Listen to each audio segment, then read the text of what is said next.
shopping ko nga mare ang aswang family. Ganadong ganado yung tatay ko dahil meron na siyang pamasko. Ay, mali. O diba sa leeg nagsusukat ang mga 50hin. Syempre kasama ko rin si Tagilid na eme-eming t-shirt ang hinahanap. Huwag nga kami, pek-pek short naman talaga gusto mo. Loko, nandito si Taguro. Ang syongit.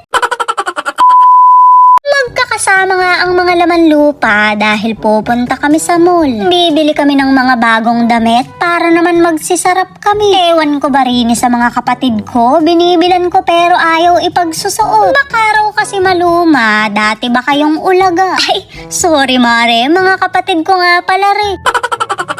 Nagbubulungan nga kami ni Tagilid dahil naka-shoulder bag pa yung tatay ko na para bang magpapataya pa siya ng huweting dito sa mall. Syempre harot-harot lang naman yun dahil hindi kami sanay na nagbabag siya. Buksan niyo yung loob, tamot tabako ang laman. Capri yarn?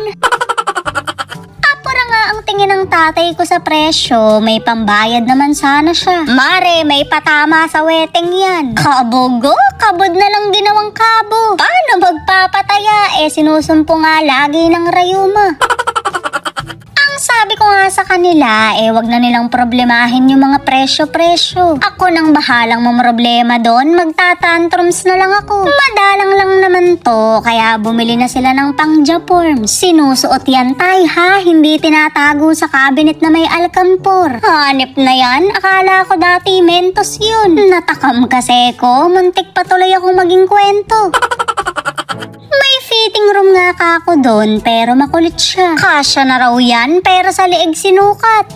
Ano pa bang magagawa ko? Tatay namin yan. Gustuhin ko mang tadyakan, malaking tao siya. Kahit magtulong-tulong kami ng mga kapatid ko, hindi namin kaya ang 6-footer. Si nanay naman kasi, pipili na lang bakulaw pa.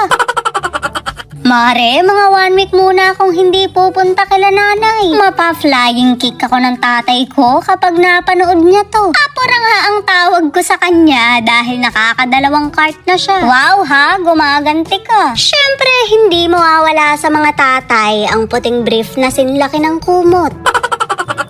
Wala nga dito yung dalawang kapatid ko pero bibilan pa rin namin sila. Kayang-kaya ng tatay yan, maraming pataya sa loob ng bag niya. Syempre, bumili din naman ako ng para sa akin dahil deserve ko ng bagong bra. Mare, may 3 kilong libag na yung luma ko. Tapos nang mamili ang father kapre, kaya yung mga kapatid at nanay ko naman. Hindi ko sila dinala para marami silang pagpilian. Ang sabi ko nga'y kumuha sila ng iba't ibang kulay, pero please lang isuot nila. Lubayan na yung pagka may okasyon lang, isuot nyo araw-araw. Lahat ng magaganda nyong damit, ipagsusuot nyo na. Ang mabuhay palang mare, isang malaking okasyon na. Bakit naman ba nandito si Taguro? Wala ka ba yung chinelas, Gine? Wala nga, ayaw kong bilan ni ate. Makasado ko. Kayo sa Payanas. Hindi ba sa Payanas? Payanas daw. Mga syota kayo, sinisiraan nyo pa ako sa sugar daddy ko. Rambo kaya ang ibili ko sa inyo. Napakatibay nun mare, sila na lang talaga susuko. Ang lakas kasing manira ng tsinelas ni Tagilid, pa Harlem yatang maglakad. Loko, Duralite ka sa akin.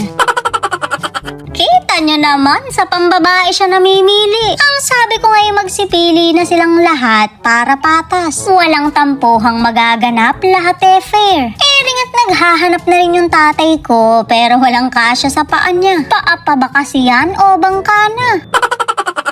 Pagkayari nga nilang mamili, hindi pa rin natatapos ang lahat. Pagkain ang banding namin, kaya magsisikain muna kami. Nga yung mga napamili nila, kaya makikipag-swap na ako ng pamilya. Mare, swap kaya tayo, lumilipad lang sa gabi ang issue. Bakit naman puro patok-batok ang in-order nyo? Parang wala tayong kasamang nagme-maintenance Gulay-gulay nga lang yung tatay ko dahil baka mapaaga silang magkita ni San Pedro. Ang tanong, dun nga ba talaga ang punta? Sweet mo naman be, gusto mo na rin ba akong mauna?